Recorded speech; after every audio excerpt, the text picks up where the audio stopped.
ever feel like you're just like scratching the surface of what you could really do? Oh, absolutely. Like there's this like well of potential inside, Yeah. but you just can't seem to like Step into it. tap into it. Yeah, exactly.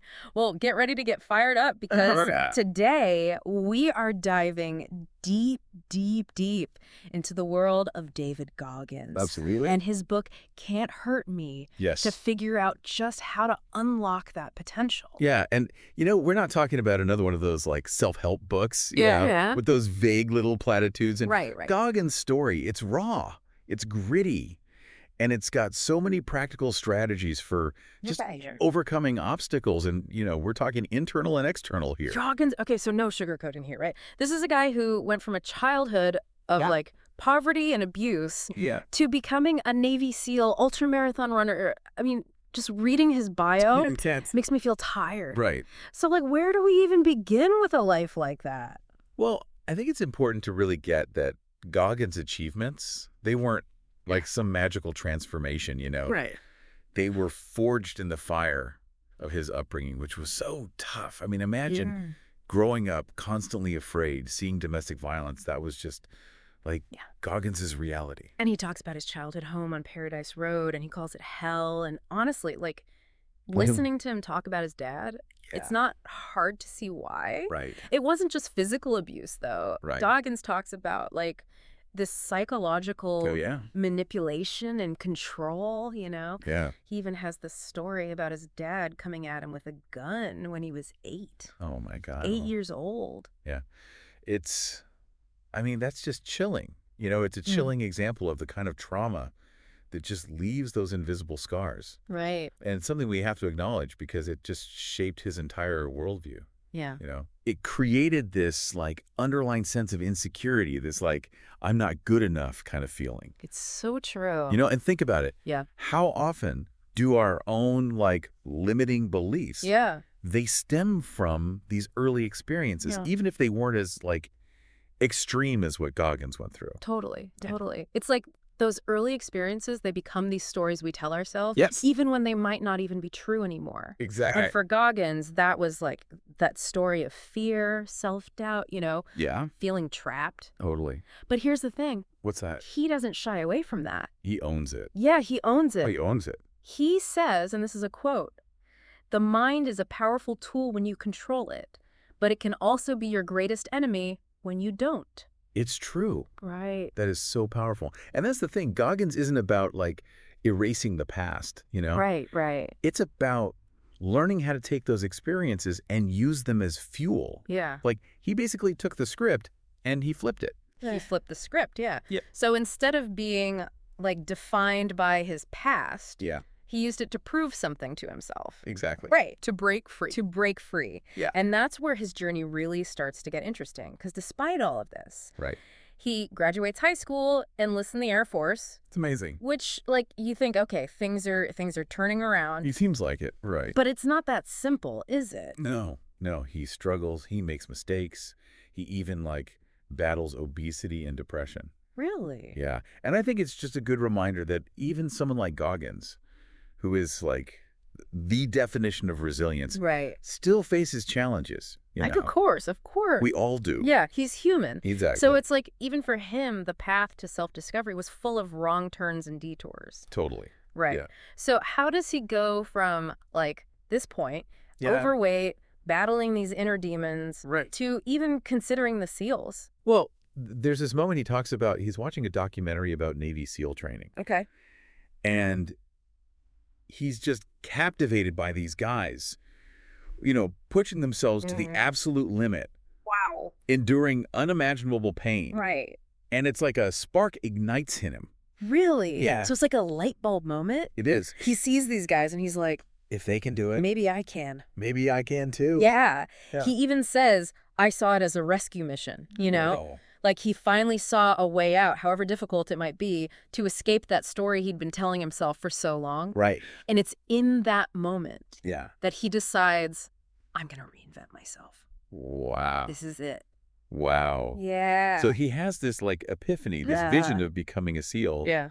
But I mean, let's be real. He's not exactly starting from like the most obvious SEAL-like place. No, not quite. I mean, to go from where he was to even like get considered for BUDS. Right. That's like a whole other story. Exactly. And that's where Goggins' story goes from, inspiring to actually instructive. Okay. Because he doesn't just like wake up one day and decide to be tough. Right. He creates a system, a set of mental tools to like build that toughness. So what's step one? Well, he basically, it's funny, he kind of like hires a drill sergeant. Oh. But the drill sergeant is himself. Oh. Okay. Yeah, Goggins is all about like radical self-honesty. Okay. He calls it the accountability mirror. Imagine like you walk into your bathroom, right? Yeah. And the mirror is covered, like plastered with these Post-it notes. Yeah. And each one is like this like harsh truth that you've been avoiding. Oh. Right? Like you're letting fear control you, or Yeah. you're settling for mediocrity. It's not exactly, Or navigational posters. Yeah. like calming bathroom decor. But you can see the power in that, right? For sure. For sure. It's about confronting those voices in your head that are like, you can't, or it's too hard, We all have them. Yeah, for sure. But Goggins learned how to, like, quiet them down. Yeah. So those other voices, the ambition, the determination, they can come through. So he's getting real with himself, starts whipping himself into shape, like physically. Yeah. But even getting into BUDS, the SEAL training program, that's It's intense. a feat in itself. Oh, yeah.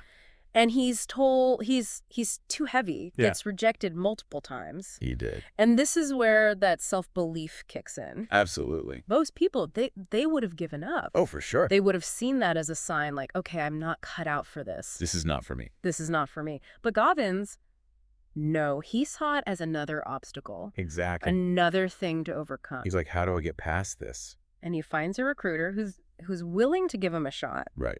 But only if he can lose, like, a crazy amount of weight. A significant amount of weight. In a very short period of time. Yeah, the pressure's on. Oh my gosh. Right. Talk about pressure. Talk about a challenge. So he drops the weight. He gets into BUDS. He does. And that's when things get really, really real. Yeah, it's go time. We're talking Hell Week. Oh, yeah. Sleep deprivation, constant physical and mental torture. It works. And it's like here in this like pressure cooker of SEAL training that Goggins develops these mental tools. This is it. This is where it happens. That go beyond just surviving. He's like thriving. Thriving in the face of challenge. And one of those tools is visualization. Oh, it's so powerful. Okay, so we're not just talking about like picturing yourself winning a race, right? Real. This is next level. Goggins takes it to like the nth degree. He talks about visualizing every single agonizing detail. Oh, wow. The pain, the exhaustion, the feeling of just wanting to give up. So he's not shying away from it. No, he's leaning in. He's leaning into the hard stuff. He's like, bring it on. Yeah. But he doesn't just like stop at the struggle. Yeah. He then visualizes the feeling of overcoming it. Okay. The triumph, the accomplishment. Oh. He's basically pre-programming his mind and his body to be able to handle those challenges. It's like mental rehearsal. It is. For the really tough stuff. Mental rehearsal for life, yeah. He's training his mind to see these challenges not as roadblocks, Right.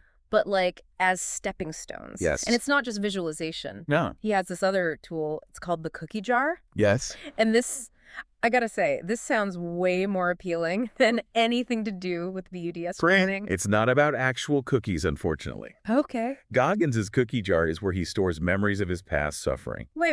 Yeah. He is intentionally like thinking back Yeah. to his worst experiences. He is, and this is where Goggins gets really interesting, right? Okay. Well, He doesn't shy away from the hard stuff. yeah. He embraces it. Okay. Because in those memories, he finds strength. When things are tough, he'll think back and he'll be like, you know what? If I can handle that, Right? I can handle this. It's like turning your pain into power. It is. It's like a badge of honor almost. It is. You've been through the fire. Yeah. So you know you can handle the heat. Yeah, exactly. And the key here, it's not like some innate talent, right? Yeah. He wasn't born with this. He built this. This is a skill that he honed by just like constantly Practice. Yeah. pushing his limit Pushing. Yeah. and proving to himself, Yeah. like, you are capable of more than you think you are. Way more. And that brings us to probably his most famous, maybe his most controversial concept, Okay. the 40% rule. The 40% rule. Okay. I like it. So tell me, what is this rule? Goggins believes that when we think, like, we've hit that wall, right, physically, mentally, Yeah. we've actually only tapped into about 40% Wow. of what we're really capable of. Okay. The other 60%. Oh my God. It's there. Wow. Just wait. So hold on, 60%. Like, that just seems impossible. Like, if I'm spent, Right. I'm done. There's no, like, reserve tank kicking in. Right. Or is there? That's the thing. We mistake that discomfort, for a limit. Okay. But what Goggins is saying is that our minds, they give up way before our bodies do. It's so true. Think about it. How many times have you convinced yourself that you absolutely could not do something? Yeah, yeah. And then, you do it later and you're like, Okay, maybe I could have done that. Right. Where was that energy before? totally. It's like we set these limits on ourselves based on, like, Fear. fear, past experiences, just like Self-doubt. self-doubt. But, okay, where's the proof? Okay. Like, how does he back this 40% thing up? He puts it to the test constantly. Okay. And not in, like, small ways. Right. We're talking running 100 miles with no training. Oh, my gosh.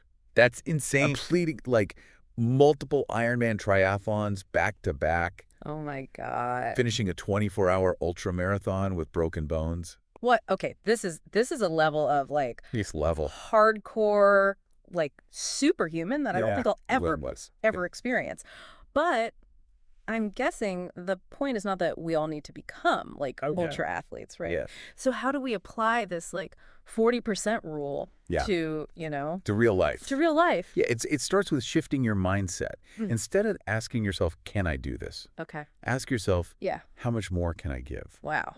It's about pushing past those initial feelings of, ugh, I don't want to do this. Right, that discomfort. Yeah, and proving to yourself that you're capable of so much more.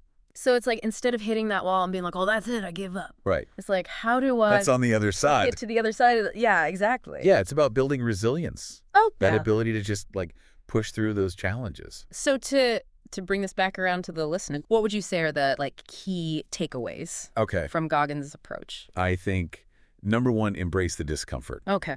That's where the growth is. Goggins talks about this. He says, schedule your suffering. Oh, I like that. Right. Challenge yourself in small ways every single day. Okay. So that could be like, taking a cold shower, Yes. tackling that task that you've been putting off, having that difficult conversation. Yes, all of those things. And number two, Okay. remember the 40% rule. You are capable of way more Yes, I love that. than you think you are. And lastly, Find what fuels you, okay. whether that's, visualization or positive self-talk or tapping into your own cookie jar. Yeah. Find the tools that work for you And practice them. and practice them. Yes. Amazing. So as we wrap up our deep dive into the world of David Goggins, I think one question that I'm left with is, if we really can, like, tap into that other 60%, Yeah. what would you do with it? Oh, that's a good question. Right. Yeah. What, like, impossible goal would you set for yourself? Yeah. What's that thing that you've been like, oh, I could never. I could never. Yeah. Yeah. That's something to think about, right? It is. It is. And maybe, just maybe, Goggins' story has given you a little glimpse into what you could really achieve. I love that. It's all possible. Well, that's it for our deep dive today. Thanks so much for listening, and we'll catch you next time.